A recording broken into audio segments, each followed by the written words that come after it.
Nick, what's going on, man? Feels like things have been a little quiet on the New Orleans Saints front as of late. Is there more going on behind the scenes right now than appears to be in the public? No, I think it's just kind of the calm before the storm, and this is really usually the part of the offseason where there is a little bit of a slowdown because I think teams want to see who they get in the draft. Players want to see who teams get in the draft. They don't want to sign with someone and then get replaced immediately by a rookie player. So I think things are mostly just kind of at a little bit of a standstill, and I'm not expecting anything major from the Saints before the draft, and I think they're going to probably see what they can do there and then try to address their needs once it's over. Now, I do want to ask you about a piece you have up on New Orleans Football Now. I've not gotten the chance to read it yet. I've been so locked into the Pelicans. It's kind of crazy. I haven't even thought about the Saints as much late, and then I sign on today. And I love when Nick gets a Charlie Kelly beautiful mind sort of idea, like when he charted every single pass Drew Brees has ever thrown. He goes off on these ideas. Well, you have an article now. How much of a need is left tackle? Evaluating the impact of Teron Armstead on the offense over the years. Nick, I'm sure you dove deep into the data, delved deep as the Dwarves do. What did you find on the potential absence of Teron Armstead? Yeah, look, I do think this is kind of a big need. I think it's a weird position because I think it's survivable with James Hurst. I think you can get through the season and things will be okay. I don't know if you necessarily thrive at that position the way you did during the games where Armstead was healthy. But the thing that kind of stood out to me is that basically in games where he played 50% or fewer of the snaps, meaning didn't play at all, up to 50%, and then 51% up, the team's record in those games was essentially the same. And I don't know what that necessarily means. I'm not trying to take away from Armstead's impact. I just think that it's a team that within its DNA, it just kind of understood how to play without him. And then when he went out, it wasn't something that necessarily shook everything up, and they just kept going. And I think at other spots when a guy goes out, it's a major hit, maybe in the locker room to the team. How are we going to get through this? What are we going to do? And with Armstead, I think it was just kind of, all right, next guy, business as usual. And they kind of figured that out. The other thing you see an impact from him is runs to the left side. Those same games using that same criteria, that 50-50 split, that 0 to 50 and then 51 to 100. They were at 4.5 yards per carry to his side, behind him, left side of the field.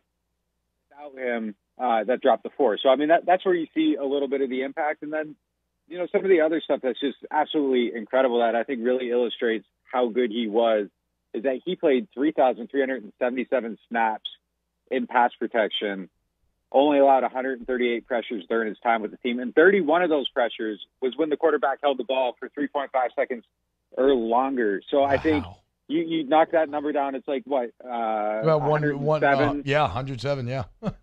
in 3,377 snaps. I mean, that's just an unbelievable rate. So you aren't gonna replace that. And I think, the other thing here that we're going to have to see is really what is the impact of Sean Payton. I think these are the spots where maybe not having him is going to show up because you need a special mind, a special confidence coming from leadership and everything to overcome the loss of a guy that I think arguably, if he had been healthy the whole time, I think we're talking about maybe possibly one of the best left tackles in NFL history. And, if that guy goes out, you got to have a coach that can get you through that. And I think those are the spots where it's going to be, okay, Sean really handled this next man up stuff and the injuries weren't an issue. And I think now, those things are going to start hitting this team more like a regular team, and they're going to have to find new ways and new sources of confidence to get through those things. Nick, so something that we're constantly debating here kind of in this room is some of us are more pessimistic than others. Some of us are more optimistic, and I don't know. It just feels like maybe as of late, there's been a little bit of or at least for me personally, I'll just speak for myself. I'm generally a very optimistic person. I feel like I've been optimistic this entire transitory period, but I can't help but feel the kind of specter of bad creeping up on me. I don't know if it's because you got some question marks. I don't know if it's because probably the main thing is the Sean Payton thing, quite frankly. I think that is the root of it. But am I off base? Are you sensing this in the larger Who Dat Nation, this kind of specter of we're kind of hand waving a lot of things away, but maybe we're being a little dumb to do so? I think that there's a I think there's definitely that element in the fan base, and I think there's the flip side of people that I think are ridiculously over the top optimistic and think that everything's going to work out perfectly and Jameis Winston's going to be a Hall of Fame quarterback and all that stuff. And maybe that stuff does happen, but I think we need to see just kind of how it plays out. And I'm kind of in the middle. I see a lot of unanswered questions, a lot of things that make me uncomfortable, especially offensively. I don't feel like they've done anything at all to get better on offense. I think they've actually gotten worse on offense. And we need to see some of those moves. You know, they get Chris Olave, and suddenly that looks a little bit better and more manageable. And now you got a guy that I think can unlock a little bit of that potential with Winston, and maybe it helps him get to where he needs to be. But I think there's a lot of stuff that has to go right. And the Sean Payton thing is the biggest X factor here. Like, I have all the confidence in the world of Dennis Allen. We saw how he ran the defense. He's been a great leader there. But, man, you know, I kind of feel like Sean was probably the difference between a couple of wins per year. And, you know, how does that play out? Does Pete Carmichael just pick it up and keep going and you don't notice the difference?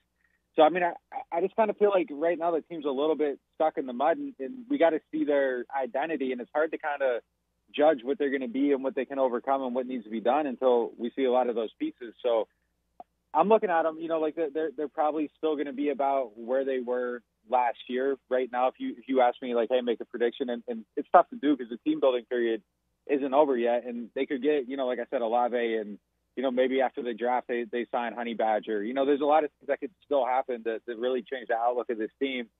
But yeah, I'm with you. I think there is a lot of hand waving going on right now, and I think, you know, like I said, if I had to make a prediction, I'd probably be at that 9-win spot right now. And you know, that is with Mike Thomas coming back, but that's with Sean Payton leaving too. So I think there's just a lot that they got to prove and show. And you know, we got a lot to learn about this team and just the people running it, that we're taking a lot for granted because there's a lot of similarities. But yeah, we don't know what it's going to look like or how it's going to operate. And the chance to make some of those concerns go away came and went without them really doing anything to address our offense, which really does feel like it needs guys at just about every spot. And they haven't done anything to address any of those needs. All right, Nick, last one here. Do we have any further insight into the draft, into what the Saints are planning, or is it still just kind of everything's being played very close to the vest, kind of staying pat at this point? I think if they have things go their way, the first 3 picks would probably be wide receiver, offensive tackle, safety. Okay. I think Olave is really the one guy that I would kind of be looking at for them. I think he's the right fit for the team. His route running ability, I think, is better than anybody's best trait in the draft. I'm not saying he's the best player, but I think he has the best trait in the draft. And then his weaknesses, I think, are developable. Like he's a little bit weak, doesn't block well, doesn't make great contested catches, but he can lift some weights and address those things and get better over time, you know, kind of get a little bit more of a mature body. But I think if things fall their way, those are the spots that they want to go. And I would probably guess safety, 2nd round, you know, wide receiver, OT, 1st round. But, you know, it's very hard to get the board to fall how you want and to be comfortable drafting based on value. But in that perfect world, I think that's how they would ask for it to fall. Well, we will see. We are just a little over a week away from what is a huge night for this New Orleans Saints franchise. If you want to stay up to date, go to NewOrleans.football. Sign up today. Nick, thanks so much, man. You going to the playoff games this weekend? Yeah, I'm going to be there for Game 3. Hell yeah, dude. Well, hopefully you bring the Pels. Good luck. We'll talk to you later, bro.